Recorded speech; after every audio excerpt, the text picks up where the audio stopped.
It's really a thrill to be here. I really enjoy these sessions. The Hospital Medicine Summit is really a phenomenal program. We usually have somewhere on the order of almost 1,000 attendees at each session, so we're really happy about that, and either virtually or in person. And the credit actually goes to all of you because you're giving up part of your Saturday for your own education and the advancement of what you do for patients. So we really applaud you in that regard and say thank you to all of you for doing it. I would not worry about the room here. People will trickle in and so forth. We're kind of used to this now. I don't know what my co-faculty, and as I introduce them, you'll see we have some really phenomenal faculty here today. But in the concept of flipped classrooms, these days education is evolving and changing, where folks are with virtual, you're kind of combining in person and virtual and so forth. But we'll have some fun today. I think it'll be really nice. Again, I want to formally welcome you to the 2022 Hospital Medicine Summit. I will moderate the program today and serve as your keynote speaker. For those of you in Dallas, which is here right now, you can find an accreditation information for today's program on the CME information tab on your iPad. This iPad's kind of cool. There's a lot of information there. The lectures are there. You can follow the lectures. You can ask questions through the iPad, and you can get your CME information, which we want you to receive. You have also been supplied a handout that has a link to the program evaluation. Please complete that, because that'll help you not only get your CME, but it'll also help you get your MOC credit, maintenance of certification credit if you're in those programs. For viewers watching this via simulcast, you can find a link to the evaluation on the evaluation tab on the simulcast platform, so please take a look at that. For social media viewers, the links to the pre-test, post-test, and evaluation will be supplied to you on your social media platform. So really different ways of connecting into us today, so we're excited about that. All the attendees for the Hospital Medicine Summit will also receive an email directly to you 24 hours after the program with the link for the program evaluation form, and please do fill it out. We do take it very seriously. We want to hear all your great feedback, but we also want to hear opportunities that you think we have to make it even better. We feel like we've developed a really phenomenal program. All viewers must complete an evaluation form in order to receive your CME and MOC credit. Your statement of credit will be emailed to you within 3 weeks of the meeting date. With that said, let's go ahead and get started. So thank you all for joining me today. I'm going to move around a little bit as we chat, and it's really meant to be informal, so I look forward to conversation as we head forward here. So this is me. My first claim to fame was in the world of hospital medicine. I was probably one of the first 20 in the country and wrote the core competencies nationally and did a lot to help develop the field of hospital medicine. Now there's 70+ thousand hospitalists in the country from different backgrounds, right? Medicine, even we have nurse practitioner hospitalists, and many different specialties. So really proud to see it come together, as a field.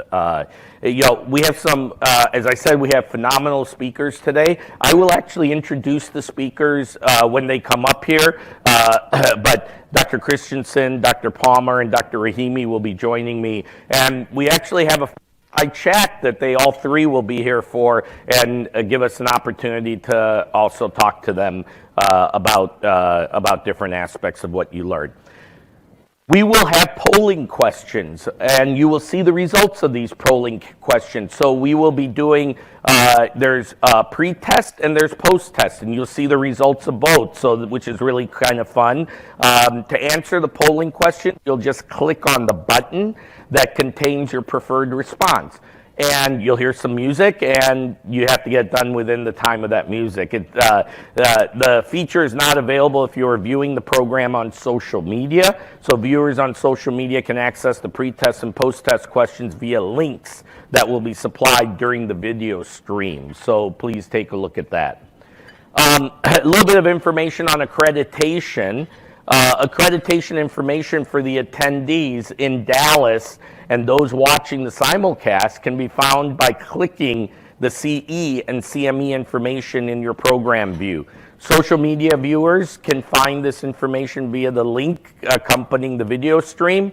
And I want to acknowledge and thank our commercial supporters. We couldn't do this without them, and they are very interested in ensuring education of our providers, so we're really happy for that. So this has been sponsored by AstraZeneca, DSI, Daiichi Sankyo, GlaxoSmithKline, and Salix Pharmaceuticals. So thank you to all of them. And I also want to thank the folks at CE Integrity. They have done a phenomenal job behind the scenes to really bring this program to you in an innovative format. Donna in the back is there, and her entire team, as you can see, our audiovisual and so forth team. So please thank everybody for the efforts that everybody's put into this. So without further ado, let's go ahead and get started. I'm going to put my phone on vibration as a reminder to help you, to hopefully ask you to do the same, so that we don't disturb each other while we have some fun up here. All right, so, my keynote talk today, because, some of the things I do is really looking for gaps in care and how we actually improve outcomes and quality of care. I co-direct our Institute for Precision Medicine and serve as its medical director. We're really interested in trying to figure out, using data to provide value to improve outcomes in care, right? And we can only do it together because, from my perspective, it's not, even though we want patients to have accountability for their health care, they have to expect that we are creating systems as the people in the field to deliver the quality health care that we want to see happen, right? It's not just the same way, and I tend to think of this as an experience factor, right? Nobody wants to get sick, but they do. Invariably, I say to people that it doesn't matter, right? How many of you are doctors in this room? Raise your hand. How many of you are pharmacists in this room? How many of you are nurses in this room? How many of you are nurse practitioners or APPs in this room? All right? Anybody that's social workers or case managers? Okay, great. And, obviously, we got 600 plus people virtually. They are of all those backgrounds and so forth. But what I tell folks is that it doesn't matter. You could be of the healthcare industry, or you could be in business. You can be an engineer. You can be an architect. You could be a lawyer. You could be a plumber. You could be an athlete. But guess what? Every single person in the world is going to be a patient. Yet, do we really teach patients how to be patients? I should actually rephrase that. Do we really teach people how to be patients?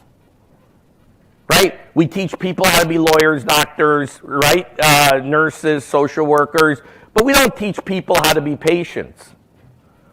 And then the question is, do we really set up systems for systems to work to ensure that patients get what they need?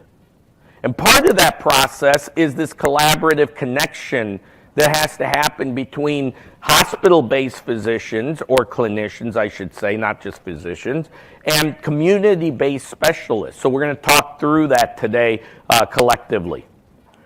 This is, again, my background. I've been involved with a number of different companies, so this is just some disclosure. I actually am not involved with most of these right now, for a number of years now, but I always put them all up there, and none of this has anything to do with today's talk. I've had research and other activities with them. So today I'm going to describe collaborative care and roles of individuals and systems in collaborative care models. I'm going to identify opportunities to improve collaborative care and transitions from acute to post-acute settings. I'm going to cite some successful models of collaborative care, and I'm going to hope to empower you all to take this back to your organization and start thinking about what it takes to have collaborative care within your organizations. Right?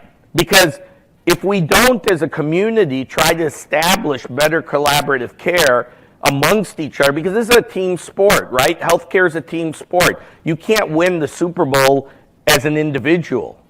You need an entire team. You can't win the basketball championship without an entire team, right? And you can't actually, the way I like to think about it is that patients are in the center and we all are around the patients trying to ensure that at the moment in time that we get an opportunity to interact with them, we're doing the right thing. So let's start with a couple of pre-test polling questions. The first one, which of the following is an example of an individual's responsibility in collaborative care model versus the collective physician community? Is it encourage institutions to identify and constructively address barriers to effective collaboration? Is it to promote the development and use of institutional policies and procedures to address conflicts that adversely affect patient care? Is it to communicate appropriately with the patient and family and respect their unique relationship as a member of the team? Music.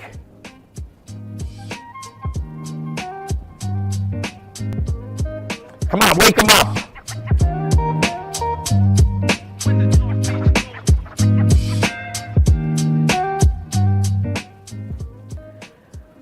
All right, well, almost three-quarters of you answered the question about this third item, which is communicate appropriately with patients and family and respect the unique relationship that they have as members of the team. About 20% of you fell into the second category, and about 5% of you were in the first category. So we'll get the answers to these questions at the end. Which of the following tools uses 7 available clinical predictors to accurately identify patients at high risk of avoidable hospital readmissions within 30 days? Is it the hospital score? Is it the LACE score? Or is it the 8P screening tool?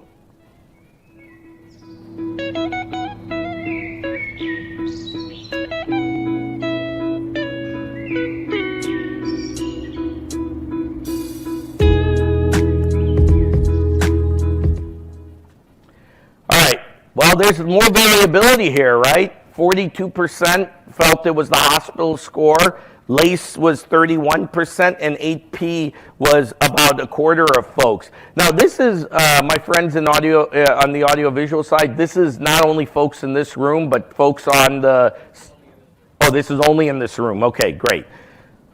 So, you could see how you guys are responding in regards to this. One more question. A patient who was admitted following an acute event is being discharged after 2-day length of stay. They have a Charleston comorbidity index of 1 and 1 previous visit to the emergency department in the previous 6 months.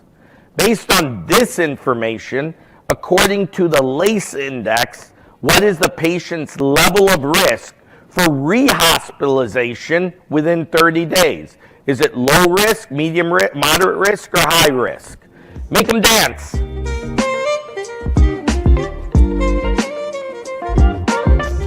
There you go.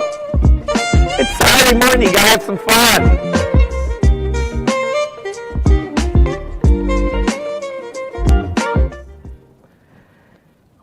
you guys are really split on this one too, right?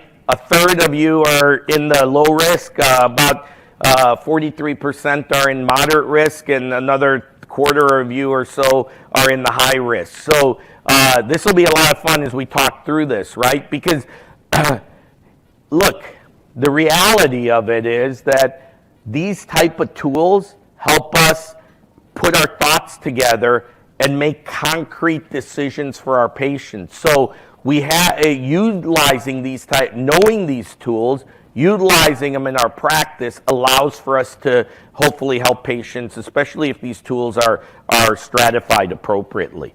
All right, so let's talk about collaborative care definition. Collaborative care, believe it or not, is just the cooperation regarding diagnosis and treatment of an individual individual patients among two or more practitioners from different healthcare fields.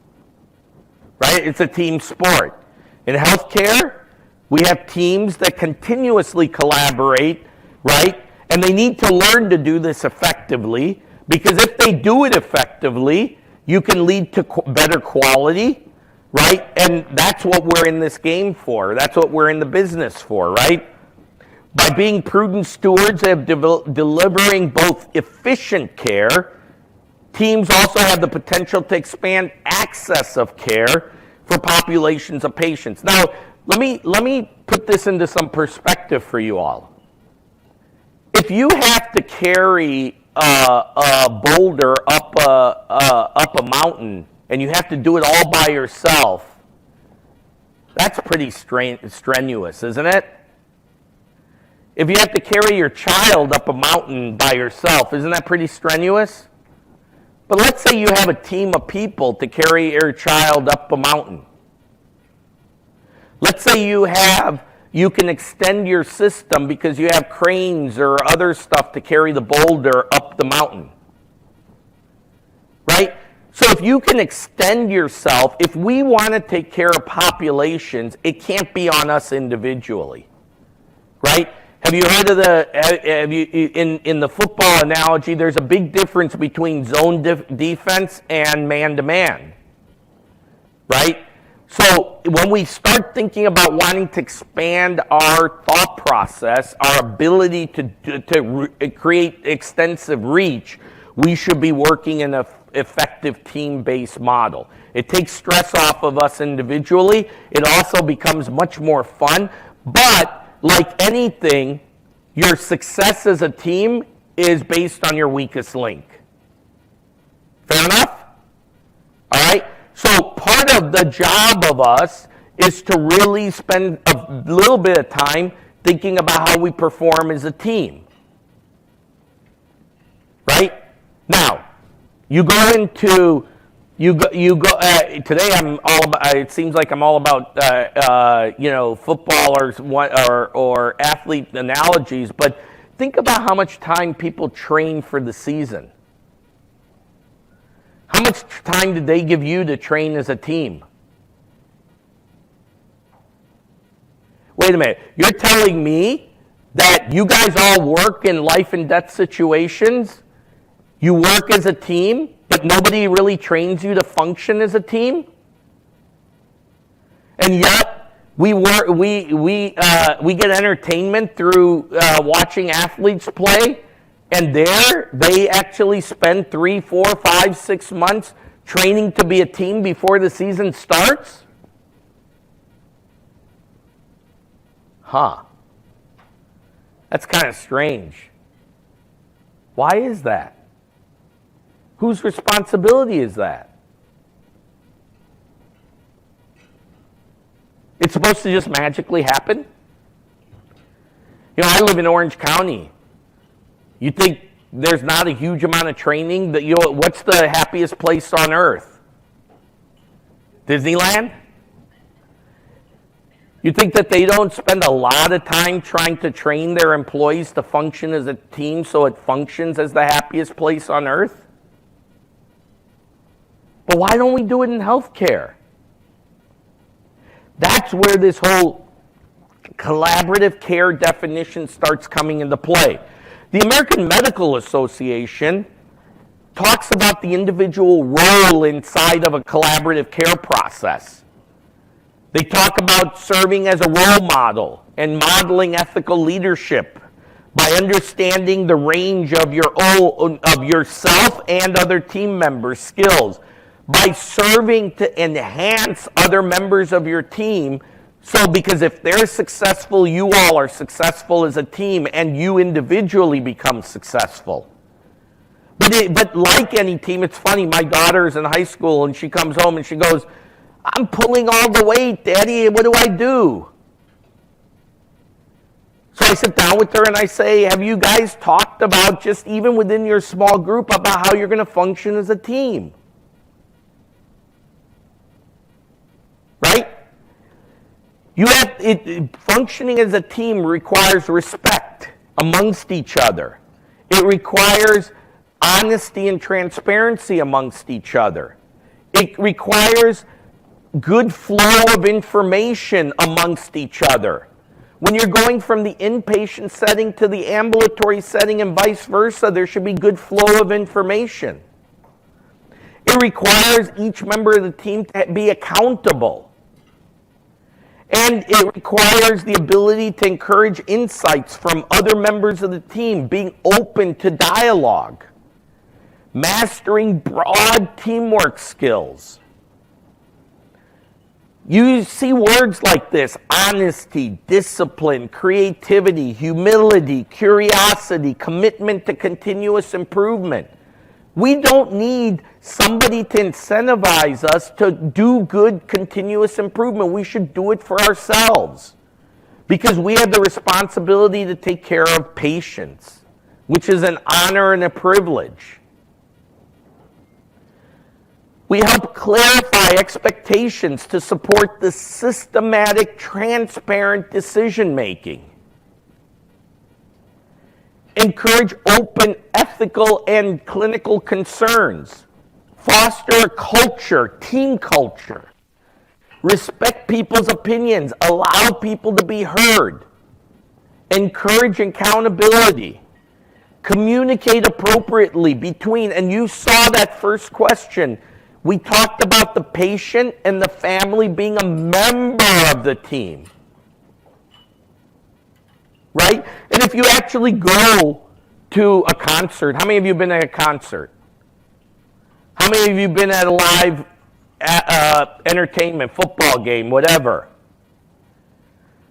What do they do these days? Even the audience, they encourage them to become part of the team. Right? You've seen it yourself. By engaging them, what happens?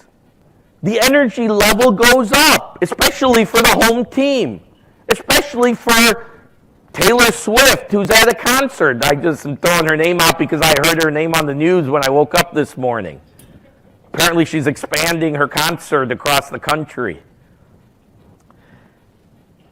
Now you might think that, like, hey, why is Alpeshimina up here talking about this stuff? This is just stuff that is common sense. How many of you really think that this is common sense and is happening? One person raised their hand. One person in this entire room thinks that this is common sense and is just happening. That's the reason I'm up here, because 99% of you don't see this happening. And we've got to own it and make it happen. Collective role of a collaborative: advocate for resources, support the healthcare teams. Now we also are starting to talk about wellness behavior of the team, right? Wellness. Did you know 117,000 people left healthcare last year on a 2021 report? 117,000 across the United States left healthcare. Burnout. That 117,000, of that 15,000 were internal medicine, my specialty. Right? So I'm big about encouraging this team, because if we all enjoy working together, we'll be able to stay in this field and do good stuff for people, which is our constituents. We want to encourage that the institutions identify and constructively address barriers. When you talk about institutions, who's the institution? People say, well, it's the CEO of the hospital, or it's the chief operating officer. In my mind, the institution is us. We employ our leadership to help us set vision, set priorities, hold people that need to be held accountable. Somebody's got to manage the ship. But there's no ship if there's no passengers on a ship. There's no institution if there's none of us working at an institution. We want to promote development and use of policies and procedures. The beauty of things is that we actually we create good policies and procedures.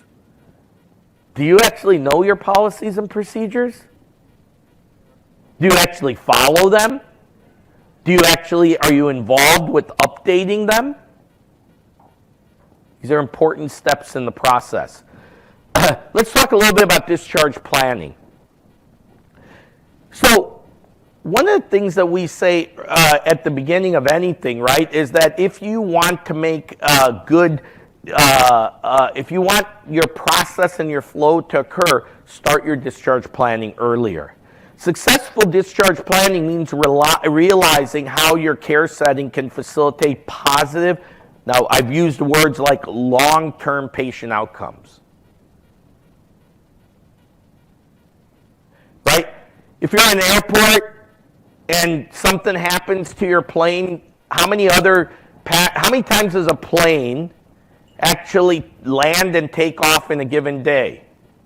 Well, it depends on whether it's a local plane, right, and they're doing 1-hour flights, or it's a flight that flies for 16, 18 hours, right? But let's say it was a local plane that flies an hour or two a day. Well, they're going to do 6 or 8 trips during that day. What if that first trip, the plane is not actually working to satisfaction? How many of you have been at an airport waiting because of mechanical issues? How does it make you feel? Right? So everything we do today has long-term impact. If we're not thinking about that, it impacts things downstream. Same thing here in discharge planning. People have talked about checklists, right? We learned this from the airline industry. Did you happen to know that a pilot and a co-pilot have to go down a checklist? And if you interrupt them in the middle, guess what happens? You think the plane will take off? They have to go back to the top of that checklist and go down it. That's the culture that they've created. You guys have a checklist of discharge planning? You discharge how many patients every single day out of the hospital? Is your team coordinated? We're the smartest people in the world in healthcare. We can't coordinate that basic phenomenon, yet we expect that. Because how many of you would like to get in the plane knowing that the pilot and co-pilot are not following their checklist? There you don't want to do that, but you're willing to do that, not create a checklist, not follow a checklist for your own patients when you're the ones that are responsible. Doesn't make any sense, does it? We can learn from other industries. And you can see here, is the patient stable? What are the short and long-term expectations? Have you actually looked at the patient during the hospitalization about readmission risks? What if I told you that your in-laws that came over and stayed with you, there's 20% chance that they're going to come back and stay with you in the next 30 days. How many of you would be happy about that? Not one of you is raising your hands. But guess what? In healthcare, we have a 20% readmission rate in 30 days. That means 1 in 5 patients come back to the hospital. What if I told you that 1 in 5 people that go into a restaurant are going to fall sick? What if I told you 1 in 5 airlines that take off are going to have a problem? Why is it okay that 1 in 5 people, they should come back to the hospital in 30 days? Why are we not embarrassed by that?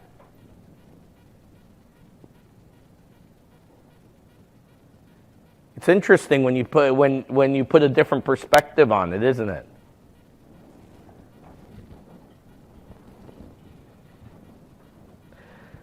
Goals of successful care transitions. Identify patients at high risk for rehospitalization. Develop specific interventions to mitigate potential adverse events. Reduce 30-day readmissions. Improve satisfaction. Improve flow of information. And improve communication between providers and patients. Anybody not believe in these tenets? Okay, anybody, just one person, tell me you don't believe in these tenets and we'll talk about it. You don't?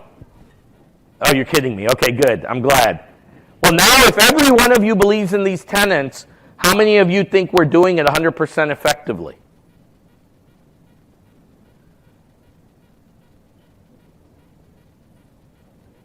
Whose responsibility is it to ensure this? The patient? So as you can see, I'm trying to build accountability here. Because you guys are all part of my larger team, right? We're all part of the same team. We're in this business to provide good care. Let's talk about some unmet needs in collaborative care. I just mentioned this, right? But guess what? Poor communication between clinicians is the main root cause for this 20% readmission problem. How many of you would say that probably the main root cause, I'm not talking about but I'm talking about the main root cause. How many of you think the main root cause for wars, for divorces, for breakups is due to communication? It is always due to communication. Can't get along with your kids? It's a communication issue. Now, that communication issue can lead to something bad, right? Another thing, right? And then it can lead to another thing, right? But if you go down to the root cause, it's communication. So problems with communication between clinicians are pervasive and therefore can be harmful. And therefore, if you fix communication, you can actually help prevent patient harm. I could never understand this simple thing. You know, when I first started 20 years ago plus as a hospitalist, I walked in, every hospital has a medical staff office. There's something called a medical executive committee. In fact, if you want to get CMS dollars, you have to be a Joint Commission certified hospital. If you want to be a Joint Commission certified hospital, you got to have a med exec committee. Your med exec committee has to set policies and procedures for your organization. And if you're a doctor or nurse practitioner or APP or nurse, you got to follow those policies. And when Joint Commission comes by and certifies you, they want to make sure you're following your own policies. All sounds reasonable, right?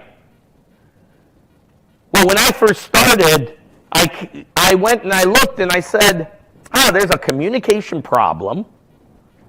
There's a discharge planning problem. My CEO, who was former president of the American Hospital Association at the time, really great guy, he comes up to me, he puts his hand, this literally within a few days of my starting as a junior physician, faculty, whatever, puts his hands on my shoulder and says, you know, Pesh,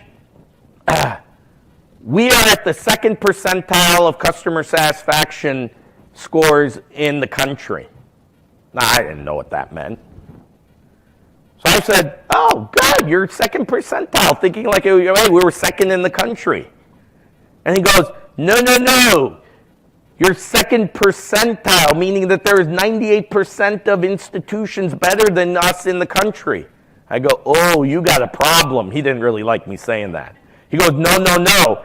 I don't have a problem. Guess what? You're my first hospitalist. You got a problem. I want you to fix it.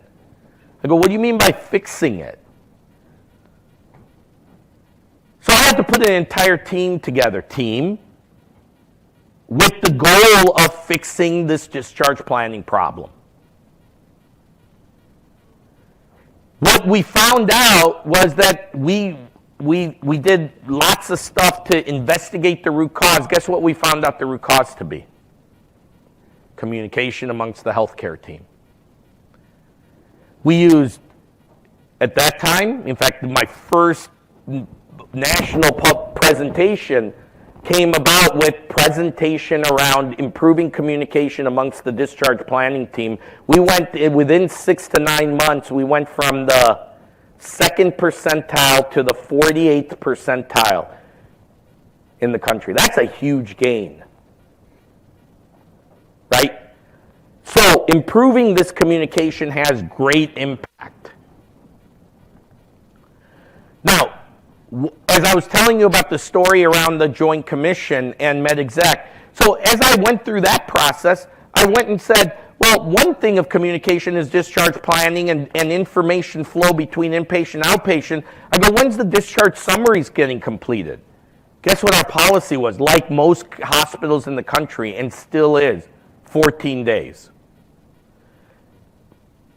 Now, really? And so I asked the question, why is it 14 days? Oh, because our doctors won't be able to finish it in a timely manner. We'll get dinged by the Joint Commission. So I go, are we trying to treat ourselves, or are we trying to treat the patients? Because one would tend to think that as you move from a patient from the inpatient to the outpatient setting, that person that sees the patient is likely going to see them within 3 days, 5 days, 7 days, 10 days. Wouldn't they want this discharge summary in the record? So I set a policy, even though I couldn't change MedExec policy, I set a policy for my hospital medicine group and said, within 24 hours, the discharge summary must be done, period. Right? So those type of things can help. Here's another one, timely PCP follow-up can impact rates of readmission. And you can see here that patients lacking timely follow-up is 10 times more likely to be readmitted. Big problem. Incomplete referrals to home health. 1/3 of patients that are supposed to get referrals to home health don't actually get it. It's a problem. Ineffective care transitions, adverse outcomes for patients, including medication errors, progression of illness, lack of post-discharge follow-up, avoidable emergency department visits, all can be helped by better transitions. Satisfaction, use of resources, financial penalties, all these things can be solved by improving this process. What can we do to improve collaborative care for our patients? Well, one is early discharge planning. And early discharge planning has been shown that the earlier you do it, the better you can do in terms of getting patients out of the hospital in a more timely manner, faster. It thus reduces length of stay, reduces readmission risk, and reduces mortality risks. And here's a checklist. I won't read it all, but you can see things that people have done to help improve the process. These aren't that complicated, and you don't have to necessarily be the only one doing it. You've got case managers, you've got social workers, you've got nurses at the bedside, right? The pilot doesn't do everything. He's got a person that's checking in patients, checking in bags, the airline stewardess is doing their safety checks. Everybody's doing their piece of the pie, but you got to set it up. SHM created this thing called a Project Boost, which was an 8P screening tool with these P's to screen for discharge. And they showed good outcomes. through this multi-institutional study around discharge planning and problems with medications, psychological issues, principal diagnosis, physical limitations, poor health literacy, patient support, prior hospitalization, palliative care, all, if you had that as part of your thought process, an improvement in dealing with these issues, you can improve the discharge process and improve outcomes for patients. This is the hospital score. And the hospital score uses 7 available clinical predictors. Here are the list of these predictors. Each gets a point. And if you add up the points and it's 0 to 4, you're considered low risk. If you're 5 to 6, you're intermediate risk, and greater than 7 is high risk.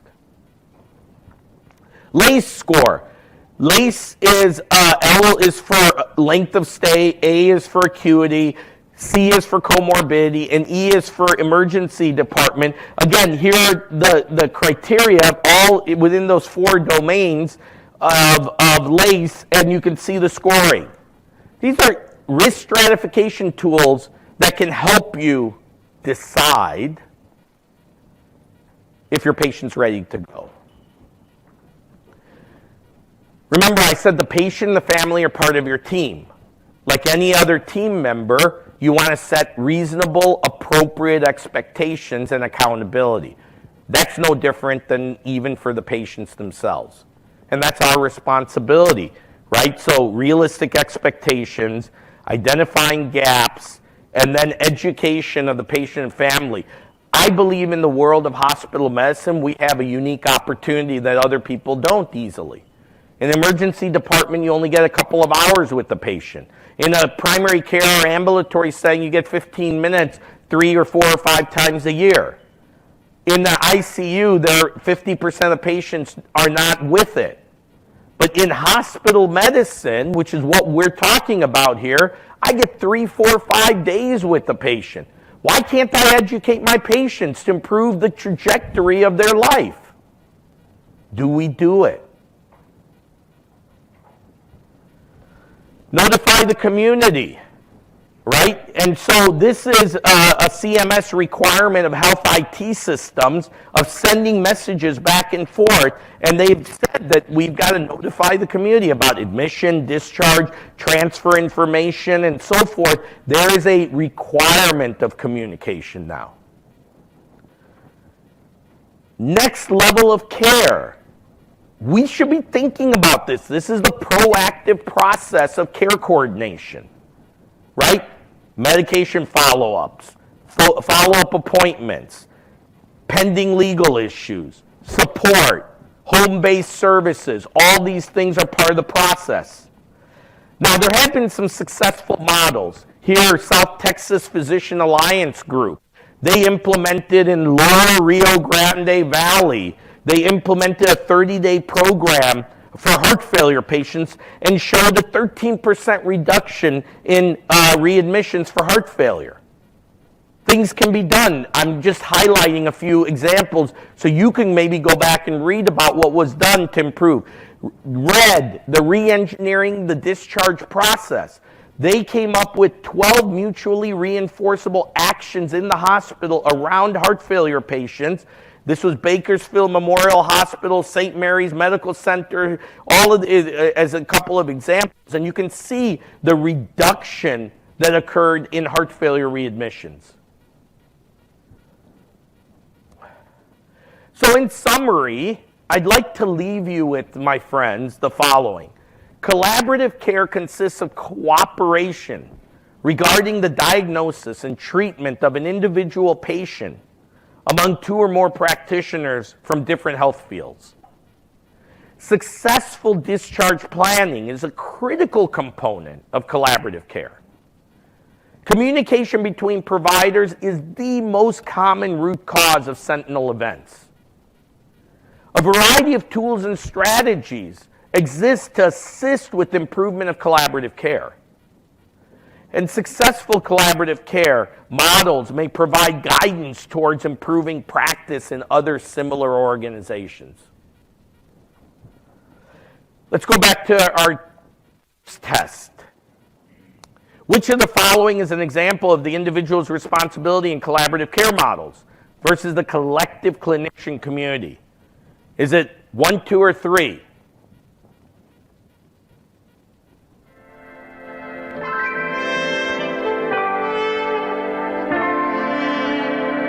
There you go.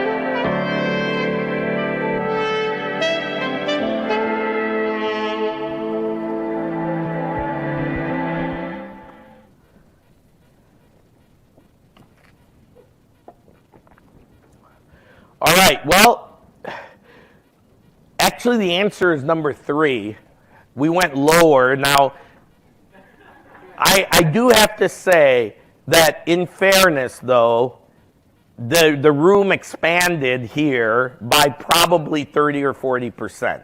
All right, so some of you did not actually do the pre-test, and you came in under the post-test. So our numbers aren't exactly the same, but the answer, remember the key components of this answer are communication and treating the patient and family as a member of the team. Okay? Next question. Which of the following tools uses 7 available clinical predictors to accurately identify patients at high risk of avoidable hospital readmissions within 30 days? Now, we just talked about, now, there should be no blame, just because 30 or 40% of you came in the middle of the talk, I just covered this. So I'm expecting really good results on this one. Let's see. Can you wake them up, please?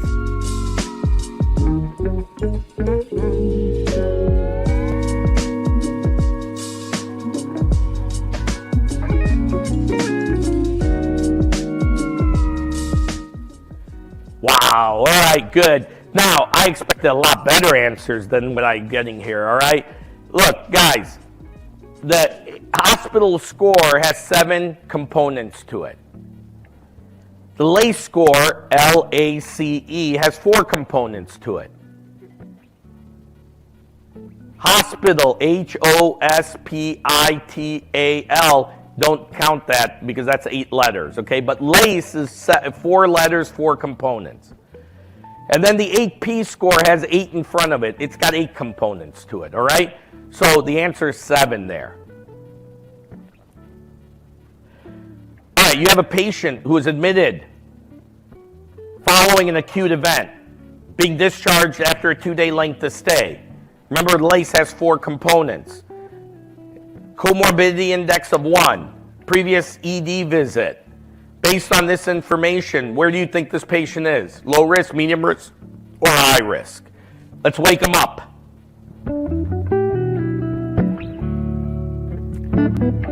Oh, come on, guys. This is going to make them go to sleep. You got to come up with some better music next.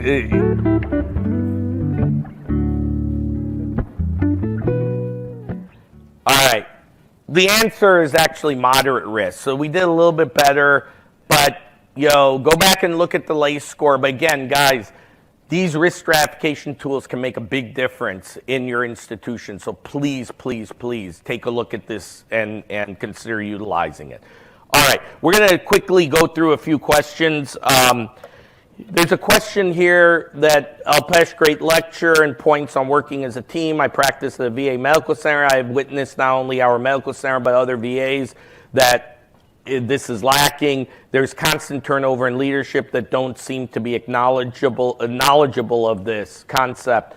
Life would be much more fulfilling and rewarding as a practitioner, speaking for all at our VA, if leadership were required to be taught and learn this. It should be a required training. Yes, burnout is rampant, and staff have left in droves, and especially taking virtual positions, as staff are required to attend assigned training at the VA throughout the year. Leadership should have to take mandatory training on teamwork. Thanks for your comment.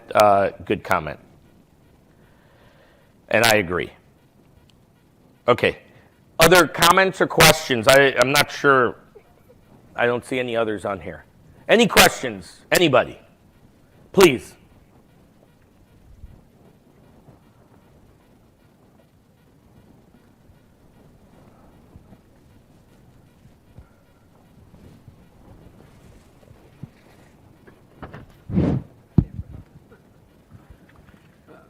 Yes. Doctor, patient. Okay, well, I think we're going to want you to have the mic. Just 1 second. So if I could take the question at the back first, and then we'll come to you. Is that okay? All right. Go ahead, sir. Patient compliance and adherence is a serious problem. Cooperate taking their medicine on time, taking it properly. I think some of these communication principles you pointed out can be of great help. Yeah, so I agree with you, sir. So this is part of the reason why I actually have been advocating that we need to teach people how to be patients in kindergarten and throughout their school years, right? K through 12. As I said, everybody is going to be a patient in their life at some point. What we don't do is teach them how to be, teach ourselves how to be patients. And nowadays, there's more responsibility that's coming to being a patient. Right? If we take our thought process and do it that way, the other pet peeve I have is that, look, how many of you have seen a true educator, hospital-paid educator floating around your hospital? See, this is a problem. We run billion-dollar hospitals, right?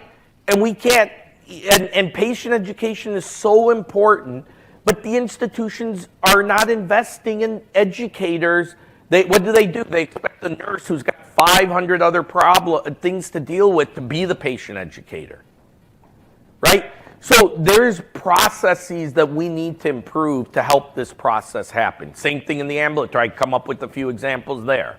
Sir, I'm going to give you the mic really quick, just because we have people virtually so they can hear.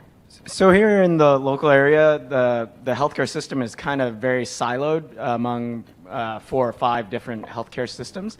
And the healthcare systems kind of perceive each other as competitors to each other. So it's not unusual, for example, I work in a one hospital affiliated outpatient clinic, but sometimes the patient end up in an emergency room at another healthcare system. And so I don't have any access to records or any information beyond what the discharge paperwork the patient brings to me. So, do you have any suggestions as to how we can improve communication? Yeah. Or because the companies are actually, or the healthcare systems are actually financial competitors as well. So actually, it's amazing. I was at a national meeting where I led a panel discussion, and we had a lot of discussion around this issue just 2 days ago, and a national meeting, and I think we've made some serious flaws throughout the years.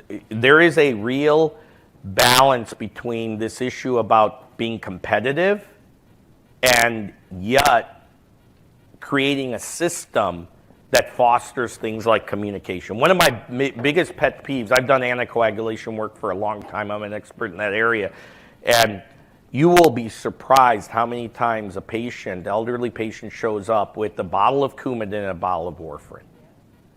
All right? And the reason that happens is because they go to Walgreens, I'm making this up, nothing about those companies, but they go to Walgreens, fill the Coumadin, they go to CVS and fill the warfarin, because those systems don't talk to each other and connect. We had the opportunity back during, I think it was President Bush's time, where they started talking about a single identifier for everybody, a healthcare identifier number.